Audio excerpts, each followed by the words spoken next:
Hello viewer or submission reviewer, welcome to some marathon-esque commentary for my Unearthed trailer within Battuta. It's a bit of a mouthful, any percent PB in 22 minutes and 35 seconds. Before I start the run, I'll give a little bit of context, but there's a lot of downtime in the run, so if this were to be picked for a marathon, there's a lot of time for me to explain this game, because it needs a little bit of explaining. So I'm playing the Gold Edition, which is the edition that went on Android and PC. There was an edition beforehand, which went out on iOS and PS3, which only got a score of 11 on Metacritic, and was known for being one of the worst games of all time. So I'm playing the sort of remastered, well, non-glitchy version, although having said that, it does have its fair share of glitches and things that obviously weren't intended by the developers. So there'll be moments where I switch between my commentary audio and the audio of the run, because there are some odd audio glitches. So we're gonna jump straight into it. We go for easy, and we always go for manual shooting. So there's a lot of cutscenes to skip. A lot of them we can't. In-game cutscenes using sort of in-game graphics we can't. And now we jump straight into the tutorial stage, which has hint boxes pretty much every 3 seconds on average. So you've got to do a lot of shooting, a lot of pressing spacebar to get through all of the hint boxes. You can see that they're pretty relentless. But we're shooting down these guys in the corridor. It's introducing us to the mechanics, but in a way that stops us every 5 seconds. So we learn about the ducking mechanics, how to shoot, the fact that we can use environment assets to take down enemies, although I think that is the only instance that you need to use it, which is quite amusing. This gun's hitbox is massive.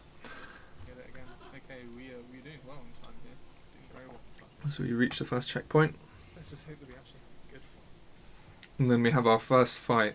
Again, we have another hint for tutorial. So this is basically just a case of mashing. We want to land a few more punches than kicks. But that was a quick fight. And we proceed. This is where we find out more about the story. So we are controlling our not Nathan Drake. This isn't Uncharted. It's trying to be Uncharted, but it isn't Uncharted. This is Faris, along with his sister, something like Nadia, trying to find treasures in Morocco or that sort of region of the world. So that's the first section. We've got to get out of here as quick as we can. And so another cutscene to skip. And we are on to the second section. The camera likes to face you in the wrong direction when you start, which is very tedious. And we have got to find 4 discs to open the door to the rest of this temple.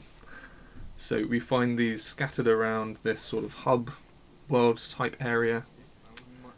So we've got to do some janky climbing. This was dreadful, apparently, in the original release of the game. So they've managed to. It still looks rather janky, but it works 9 times out of 10. Do a little jumping across here, and then we find our second disc here. We do a little bit of menu warping, and we're back down at the bottom.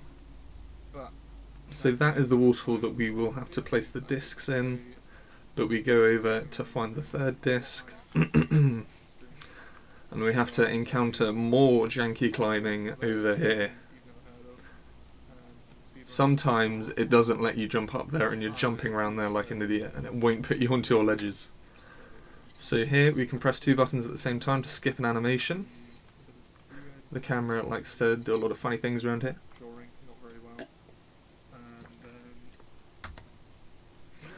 So yeah, we're activating the 4 water structures of the waterfall, of the fountain, and then we will proceed through the rest of this maze.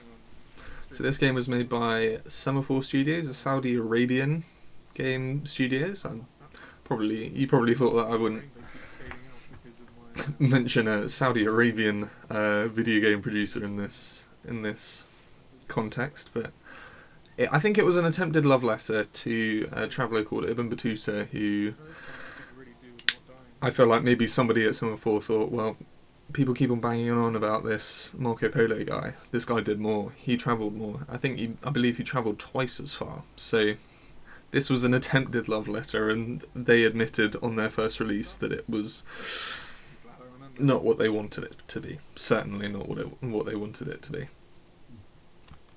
So here we can skip these ledge animations a little bit. You can pass through the wall. You've got to be careful not to completely phase through that wall, because you can either fall off and hit a death plane, or fall off and fall forever. So we were at risk of doing it there, but we moved on. We've got to do a little bit of balancing here. Yeah, that was decent. He doesn't need to do another one of those animations. And then we move on to a sequence that you'd think we might be able to break. Well, we can. We can just run straight through these seemingly perilous swings and hammers, but we're fine. And here we get very good RNG, because these boulders are all RNG based, so you can get absolutely destroyed by them, and sometimes you can touch them and they won't kill you. Other times you can just... the hitboxes are very inconsistent, so quite often you can think that you got past one and you end up ragdolling and you're done. You're done for that stage. But here we've got to do some climbing around. We do get hit there, but we can afford to take 2 hits because we're on easy. I haven't played medium or hard difficulty. I haven't really found particular reason to. And then we find the first dagger of 2 daggers that we need to open the door to the treasure. So we do another quick menu warp, and we are back where we were a second ago. And now for the best section of the game, the RC car section. So we have got to move over onto different panels to activate them and jump over to different platforms. So the camera is consistent with the car, so if we have it switched, we can do our switches a little bit quicker. The car is quicker going forward, so I think I tried to do a little manoeuvre there that didn't quite work, but we've managed to get out of that mess. And we have moved on to the second tab. So I move the camera around, and there we are. Again, we do another menu warp, because it would take probably an extra minute to get back onto where we want to be. Then we add these daggers to the doors, and we're allowed in. We find the treasure. Well, another cutscene for us to skip, and we find ourselves straight into a fight, I believe, after a quick loading screen. So you've got Poundland Vin Diesel here, you know. I mean, you got to see it in a game that's trying to replicate so many different things. So we get a decent first cycle. Sometimes the animations just completely fail to work, so you can knock him down, but the animations won't play out. He'll just sort of be walking into you. Speaking of animations, he manages to stop, completely sort of moving around, and then completely straight, completely still. A skill I'd like to replicate. So now we need to get out of here. How do we do that? We've got to shoot a lot of people. So we can get away with not having to shoot him. I think I have a little moment where I wonder what I'm actually doing here. So we only have to take down 2 of these guys, and they're the guys that have the most lethal of the weapons. And then, conveniently, there's a little panel of wood there. We use the cover mechanic. We get a headshot there. And we get a headshot there. We've got to be a little more careful with the cycles here, because we don't want to end up getting hit, because understandably that is a one-hit kill there. And now the section that we had before, we can actually skip the first ledge which wasn't intended by the developers, which we always like to do these sort of things. Another little bit of ledge walking.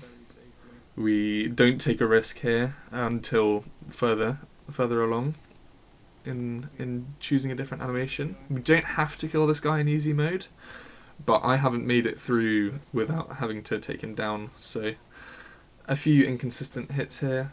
That guy's got a very good weapon. And we do some more Crash Bandicoot-esque jumping. And then this is our tiny little bit of stealth. But we don't care. We headshot him, and now we've just got to get out of there. We've got to get out as quick as we can. Although having said that, we do need to take down this enemy, otherwise we can't make it out. He will gun us down by the end. So we keep going. There's this guy with a shotgun, you'd think, well, take him down as well. No. Because we get to this section, and that is chapter 2 done. Let me try that again, that was chapter 2 done. So that's another cutscene to skip, and we are on to our third fight of the game, which is against our, what do we call him, Token Dwayne The Rock Johnson? He has a, I think he has a RPG. Obviously don't show it here, he's taken it off for the fight. I think that must be some sort of blade in his back, I don't know. Anyway, for a tough looking guy, it's quite an easy boss. And, yep, another cutscene to skip. We don't need his dramatic monologue. And now we get to have a look at Faris's stanky arm. Notice how it moves over the head and through his neck. This is world-class animation here. And some more world-class animation in terms of how the cars move, how enemies fall off the cars, off their bikes. It's interesting to say the least. So I'm not controlling the bike at this point, I'm only controlling the shooting, which I think in easy mode I can probably get away with just not having to shoot anyone. I think I'm virtually invulnerable in this stage, which is... I mean, you'd think that easy mode sort of gives something a little bit challenging, but obviously they don't want to take it too far. So I've given enough gameplay for... Okay, no, let's just enjoy let's enjoy the animations here. As you can see, it doesn't adjust to the terrain very well, that poor truck. Anyway, as I was saying, so I think I've given enough gameplay for somebody to judge what sort of era this was made. You'd think that maybe sort of maybe PS2 graphics at the end. They've optimised it enough. You'd think maybe sort of 2010, 2009 graphics. This was released in 2013, well the remastered one was at least. And, I mean, you'd expect it to maybe look a little bit better. But it is what it is. We have taken down that helicopter by taking down a power pylon. And we are through that level. And now we move on to quite possibly the most exciting part of this game. We are now in the streets of Morocco, and we just walking. We just walking. So we are following, I believe this guy is, I'm going to pull up my notes because I don't want to get this wrong. This is Rashid, who is helping us on our journeys. He is going to give us some inside information on this traveller, Ibn Battuta. They really try and convey the point that he has travelled twice the distance. I think at some point on the subtitles it will come up. If it does, I will bring up my audio on OBS a little bit higher. So I have some sort of trivial talking along here. This is a very good time for donations. We have the sort of market. There is a point where we can walk past a chicken that has a hitbox sort of more equivalent of a cow. It's just massive. You can't sort of push them out of the way. There's a cat on the left. They're just having some banter, you know how it is. People talking around. Here we go, famous Arab explorer. I think I'm probably talking over at this point. As you may know, famous explorer, but during those 30 years of travel he came across marvellous wonders. He will mention how far he travelled, hopefully, or maybe in the second part. But this is probably as exciting as it gets. This is when we get ahead of those who we are trailing. It's very exciting, and I believe this is the only time save that we have in this little section. As long as you're a certain distance behind them, they will always get to their destination, and you don't really have to worry about them waiting for you or time loss. So yeah, this is the sort of chill section. Again, we're going along here. This is the second of 3 trail sections. I believe at this point they're going to mention that he's, there we go, 3 times the distance of Marco Polo. They're really trying to throw some shade. No, not throw some shade. They wanna give him a good name.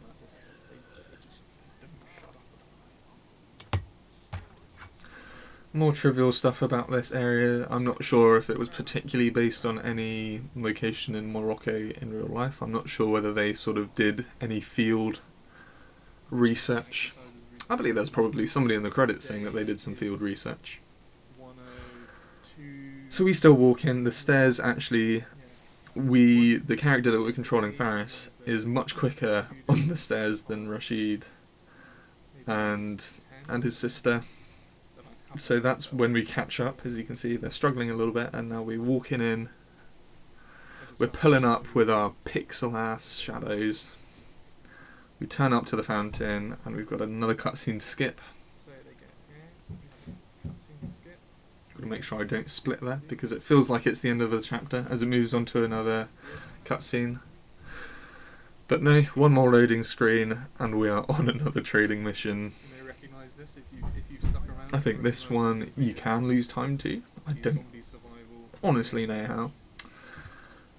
But it's like as far as the game goes, I think this is probably where it's most aesthetically pleasing.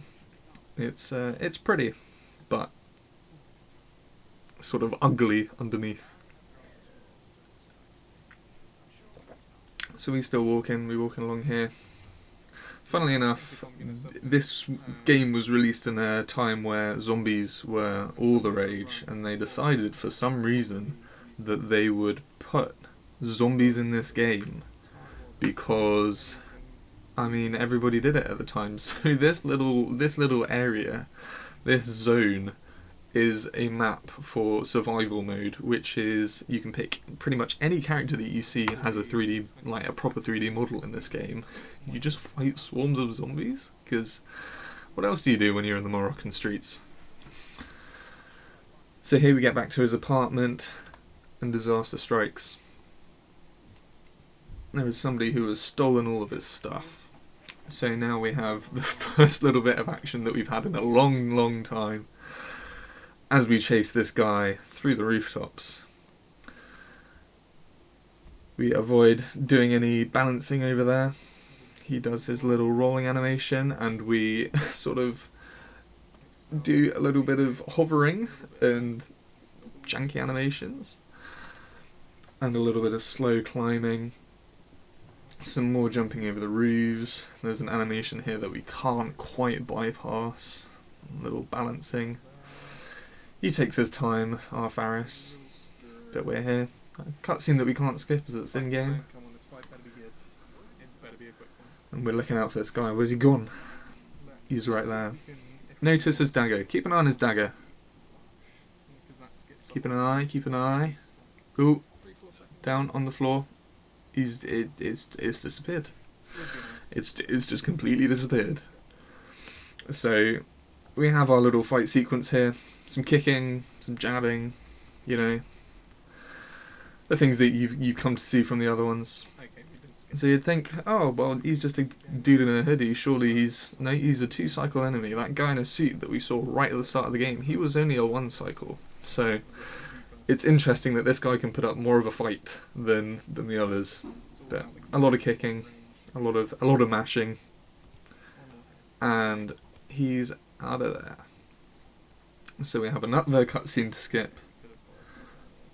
We have some interesting voice acting in that situation. And then we let those crates get on the way, and this is supposed to be another stealth section where we're supposed to get away from the police. They are patrolling that street, but they can't. As long as you do that in good speed, you never get caught. That is chapter 5, and we are on to chapter 6. Quite possibly my favourite chapter of them all. This is the car driving section. It is amusing as all hell, and I'm going to make sure that I'm switching between audios because the car horns in this are hilarious. So I will be deliberately driving into cars. We are trying to escape from the police. This being an easy mode, it's very hard to end up actually getting caught. So we do a little bit of drifting here and there. I believe you probably might have heard the horn there. I'm going to try and find another good moment that I believe I'm quiet for, so that I do it. As you can see, the police AI isn't perfect. Like I said, it's very hard to actually get busted in this situation. It's Simpsons hit and run, constantly being hit and run, but not actually challenging at all. Although somehow I'm managing to get hit a lot. So if you hadn't noticed yet, this map loops. It's infinite. There is no end to it. It's just repeated forever, and you can go left or right as much as you want. Luckily, there's enough time for it to be alright. So hopefully we drive into this car. Hopefully there was a good horn. There was a good horn there. You'd have to maybe hit me. Bump the audio back down. So we're just drifting around the streets of Morocco. Police chasing us. Look, we can just do that. We can reverse. They're not going to get us. They can't handle curves. I'd like to think that the Moroccan police are better than this, but I don't know. More drifting around the streets. So I'll give a little more context about this game as well. One of the developers of this game posted something on the Steam community for this and said, please don't look at the Metacritic ratings. That was for the original version. The gold edition that's on Steam is definitely worth trying out. And I think for the price, I'd say it probably is worth checking out. It's an interesting little game. It's an attempt to be a lot of different things. It does some things all right. It's certainly not perfect, but it's an interesting piece of gaming history, I think, maybe. So yeah, this is Notice how Faris is the one who's driving. There was a little bit of subtitles down there saying, "When did you get your driving license, young man?" And he says, "I don't have one."